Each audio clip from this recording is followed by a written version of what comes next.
అందరికి నమస్కారం. వెంకటాద్రి సంస్థానం బ్రహ్మాండే నాస్తి కించన వెంకటేశ సమో దేవో నా భూతో నా భవిష్యతి అంటారు.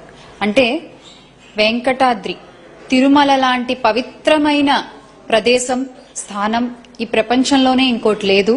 అలాగే వెంకటేశ్వర స్వామి వంటి దైవం ఇంకొకరు లేరు అని చెప్పేటువంటి ఉద్దేశం ఇది. కానీ అంత పవిత్ర క్షేత్రమైన తిరుమలలో ఈరోజు ఆ తిరుమల క్షేత్ర పాలకుడైనటువంటి ఆంజనేయ స్వామి విగ్రహం చోరీకి గురైంది. ఈ ప్రస్తుత కూటమి ప్రభుత్వంలో మహిళలకి రక్షణ లేదు, చిన్నపిల్లలకి రక్షణ లేదు, రైతులకి బీమా లేదు, ఉద్యోగులకి బీమా లేదు, చదువుకునే పిల్లలకి ఫీ రీయింబర్స్మెంట్లు లేవు, ఆరోగ్య వ్యవస్థ బాలేదు. వీటన్నిటితో పాటు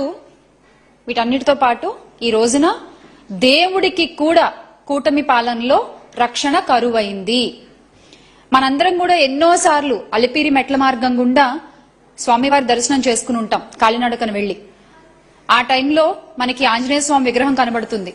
అక్కడ దండం పెట్టుకుని ఇంకా మన నడక దారి ముందుకి ధైర్యంగా కొనసాగిస్తుంటారు భక్తులందరూ కూడా. అలా ఎంతో నమ్మకమైనటువంటి 60 ఏళ్ల చరిత్ర కలిగినటువంటి ఆ పురాతన విగ్రహం ఈ రోజున కూటమి ప్రభుత్వ పాలనలో గౌరవ టీటీడీ చైర్మన్ బిఆర్ నాయుడు గారు చైర్మన్ గా ఉన్న సమయంలో ఈ రోజు తిరుమల క్షేత్ర పాలకుడి విగ్రహం ఆ క్షేత్రంలోనే చోరీకి గురైంది. క్షేత్రపాలకుడు అంటే మీ అందరికి తెలిసే ఉంటుందిగా, ఆ క్షేత్రాన్ని రక్షిస్తూ ఉంటాడనమాట. ఆయనకే ఈ రోజు రక్షణ లేదు.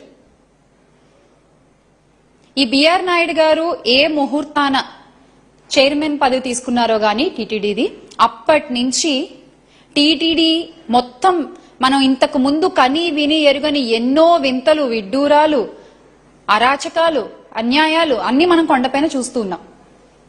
ముందుగా ఎన్ని గోవులు చనిపోయాయో మనందరికీ తెలుసు. ఇదే ఒక పెద్ద అశుభం అసలు మనకి. ఎన్ని గోవులు చనిపోయాయండి ఆయన చైర్మన్ గా ఉన్న టైంలో.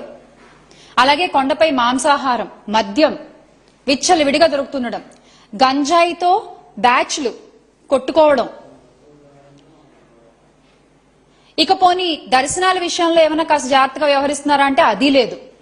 తొక్కిసలాటలు, భక్తులు చనిపోవడం, గాయాల పాలవడం, వీటన్నిటికీ తోడు ఈరోజు ఆ క్షేత్రపాలకుడి విగ్రహమే చోరీకి గురవడం. అంటే ఆయన టీటీడీ చైర్మన్ పదవిని కూడా ఆయన ప్రైవేట్ ఛానల్ చైర్మన్ పదవిలా చూస్తున్నారేమో. అక్కడ ప్రైవేట్ ఛానల్ నడవాలంటే ఏం చేయాలి? దందాలు చేయాలి, బెదిరించాలి, డబ్బులు వసూలు చేయాలి, అబద్దాలు చెప్పాలి. అలాగే ఇక్కడ కూడా చేస్తున్నారు. ఇంకా ఇవన్నీ బయటకు వచ్చిన నిజాలు, బయటకు వచ్చిన అన్యాయాలు టీటీడీలో జరుగుతున్నవి. ఇక రానివెన్నో, బయటకు రానివెన్నున్నాయో. ఇంకా ఈ రోజున దర్శనానికి వెళ్లిన ప్రతి ఒక్క భక్తుడు కూడా చెప్పే మాట సదుపాయాలు సరిగ్గా లేవు, దర్శనం సరిగ్గా అవ్వట్లేదు, ఇది వరకుట్లా లేదు. మళ్ళీ మాట్లాడితేనేమో చెప్తారు ఒక్కొక్కళ్ళు, ఇంత పెద్ద పెద్ద డైలాగులు చెప్తారు. మేము సనాతన రక్షకులము, మాకు ఆంజనేయ స్వామి అంటే విపరీతమైన గౌరవము. మరి నిజంగా ఈ మాటలు మాట్లాడిన పెద్ద మనుషులందరూ ఈ రోజు ఏమయ్యారు? ప్రతి సంవత్సరం హనుమత్ జయంతి రోజున ఎంత వేడుకగా, ఎంత వైభవంగా తిరుమల తిరుపతి దేవస్థానం ఆధ్వర్యంలో ఇప్పుడు చోరీకి గురైనటువంటి హనుమంతుడి విగ్రహానికి ఎంత వైభవంగా పూజలు జరిపిస్తారు. మరి ఈ రోజున ఆ విగ్రహం చోరీకి గురైందే, సీసీటీవీ కెమెరాలో కూడా రికార్డ్ అయిందే. మొత్తం యొక్క టీటీడీ యొక్క భద్రతా వ్యవస్థ పైనే ఈ రోజున ప్రశ్నలు తలెత్తుతున్నాయి కదా ఈ సందర్భంలో.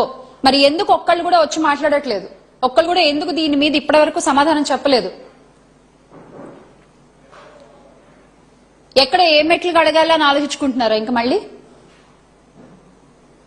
వేషాలకి మాత్రమే పరిమితం అయిపోయి, మాటలకి మాత్రమే పరిమితం అయిపోయి చేతులకి దూరంగా జరిగిపోతుంది ప్రస్తుత కూటమి ప్రభుత్వం. దాన్ని ప్రజలు ఖచ్చితంగా గమనిస్తూనే ఉన్నారు.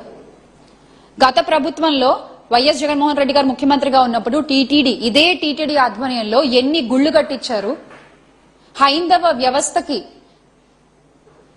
ఎంత ఇంపార్టెన్స్ ఇస్తూ, హైందవ ధర్మాన్ని నమ్ముతూ, దానికి ఒక గౌరవాన్ని కలిగిస్తూ ముందుకు తీసుకెళ్లినటువంటి ఘనత వైఎస్ జగన్మోహన్ రెడ్డి గారిది. అయితే ఈ రోజున మీరు పేరుకి మేము హైందవ ధర్మాన్ని రక్షిస్తాము, సనాతన ధర్మాన్ని కాపాడతామని చెప్పేటువంటి మీ హయంలో కూటమి ప్రభుత్వంలో విగ్రహాలు మాయమైపోవడం, గుళ్లను కూల్చేయడం, అపరిశుభ్రంగా ఉన్నటువంటి ప్రదేశాల్లో దైవ విగ్రహాలు కనపడడం, ఇవన్నీ కూడా జరుగుతున్నాయి.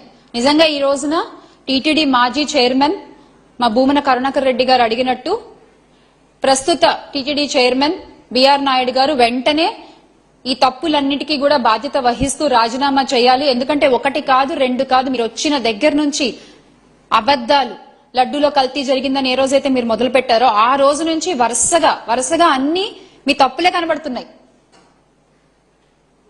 దేవస్థానాల విషయంలో పరకామణి కేసు కావచ్చు, లడ్డూ కల్తీ కావచ్చు, ఇందాక మనం చెప్పుకున్నట్టు గోవులు చనిపోవడం కావచ్చు, భక్తులు ఇబ్బందులు గురవడం కావచ్చు, భక్తులు ప్రాణాలు కోల్పోవడం అనేది టీటీడీ చరిత్రలో ఎప్పుడన్నా విన్నామా అసలు మనం? పైన కొండపైన దర్శనానికి వెళ్లి చనిపోవడం అంటే అది మీ లోపం కాదా?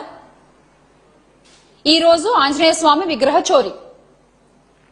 దీన్ని బట్టి అర్థం అవ్వట్లేదా ఎవరు సనాతన ధర్మాన్ని నిజంగా ఆయన పాలనలో కాపాడి సనాతన జెండా ఎంత ఎత్తున ఎగరేశారో, ఎవరు ఈ రోజున ఈ కూటమి ప్రభుత్వంలో సనాతన ధర్మాన్ని పేరుకి మాత్రమే పరిమితం చేసి ఎవరు ఆ సనాతన ధర్మాన్ని కింద పడేస్తున్నారు అనేది చూసే ప్రజలకి ఖచ్చితంగా అర్థమవుతోంది. మరొకసారి బిఆర్ నాయుడు గారు ఈ తప్పులన్నిటికీ బాధ్యత వహిస్తూ ఆయన వెంటనే రాజీనామా చేయాలి అని భూమన కరుణాకర్ రెడ్డి గారు అన్నట్టు వైఎస్ఆర్ కాంగ్రెస్ పార్టీ తరఫు నుంచి మేము కూడా ఇదే కోరుకుంటున్నాం. సనాతన ధర్మాన్ని మాటలతో కాదు చేతలతో కాపాడుకుందాం.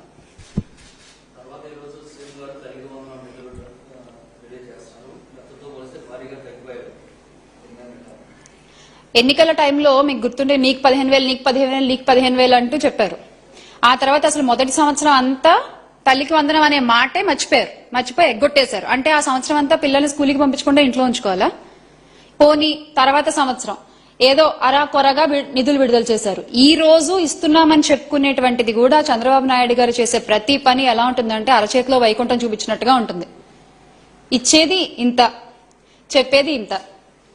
అది తల్లికి వందనంలోనైనా, ఈ రోజున రాష్ట్రానికి మంజూరైన నిధుల విషయంలోనైనా ఆయన చెప్పేది కొండంత చెప్తారు, చేసేది కనీసం గోరంత కూడా ఉండదు. ఈ రోజు కూడా ఆయన ఇస్తున్నటువంటి తల్లికి వందనంలో ఎంతమంది పిల్లలకు ఆ తల్లికి వందనం రాలేదు. దానికి మళ్ళీ ఏవో రిస్ట్రిక్షన్స్ పెట్టి కొన్ని కేటగిరీస్ లోనే ఇస్తామని చెప్పి కొత్త రూల్స్ ని తెర మీదకి తీసుకొచ్చి ఈ రోజున కొన్ని లక్షల మంది పిల్లలు ఈ తల్లికి వందనానికి దూరం అయిపోతున్నారు. కానీ జగన్మోహన్ రెడ్డి గారి ప్రభుత్వంలో ఇదొక జగన్మోహన్ రెడ్డి గారి మానస పుత్రిక అని చెప్పొచ్చు. పిల్లలు గవర్నమెంట్ స్కూల్ కి రావాలి, చదువుకోవాలి అని చెప్పి ఆయన పడ్డటువంటి శ్రమ, చేసినటువంటి ఆలోచనల వల్ల గవర్నమెంట్ స్కూల్స్ లో పెరిగినటువంటి అడ్మిషన్స్ ని మనం గత ప్రభుత్వంలో చూస్తే ఈ రోజున తల్లికి వందనం అంటూ చంద్రబాబు నాయుడు గారు పెట్టినటువంటి పంగనామాలు చూస్తున్నాము. తగ్గిపోయినటువంటి పిల్లల్ని చూస్తున్నాము. గవర్నమెంట్ బడుల్లో సరిగ్గా లేనటువంటి విద్యా వ్యవస్థను చూస్తున్నాం.